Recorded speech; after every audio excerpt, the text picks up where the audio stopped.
Mga kapatid, pansin nyo ba? Tuwing magsiserve si Alex Ayala o kahit sinong player ay tahimik ang stadium. Yan po ay bahagi ng tennis etiquette. Sa tennis, may tamang oras ang pag-cheer. Hintayin munang matapos ang puntos bago pumalakpak, sumigaw o mag-celebrate.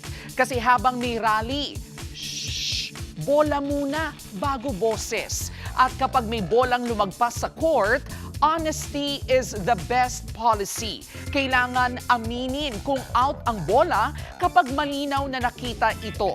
At isa pa, habang may rally, bawal munang maglakad sa tribune. Kaya kung gusto mong bumalik sa upuan mo, wait for the point to end.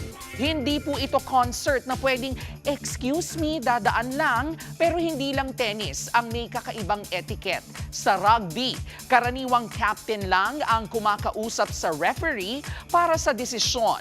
Sa cricket naman, may walking. Kapag alam ng batsman na out siya, umaalis na siya sa field. Kahit hindi pa ito ideklara ng umpire. Sportsmanship yan. At sa sumo wrestling naman, bago pa man maglamad, naghahagis na ng asin sa ring.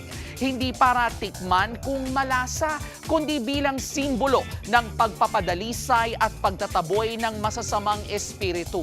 Kaya mga kapatid, sa sports, hindi lang galing at lakas ang nasusukat. Abay, pati po ang asal. Dahil ang laro may final whistle. Pero ang respeto sa kalaban, dapat walang ending. At gaya ng Kay Alaman, ang respeto sa sports ay hindi lang kay ugalian. Ito rin po ay ang ating Kay Yamanan. Kay, okay. Mga kapatid, Jervy Wrightson po. Eto na nga. Para sa latest showbiz news at iba pang Kay Alaman, mag-follow at mag-subscribe na sa social media pages ng News 5.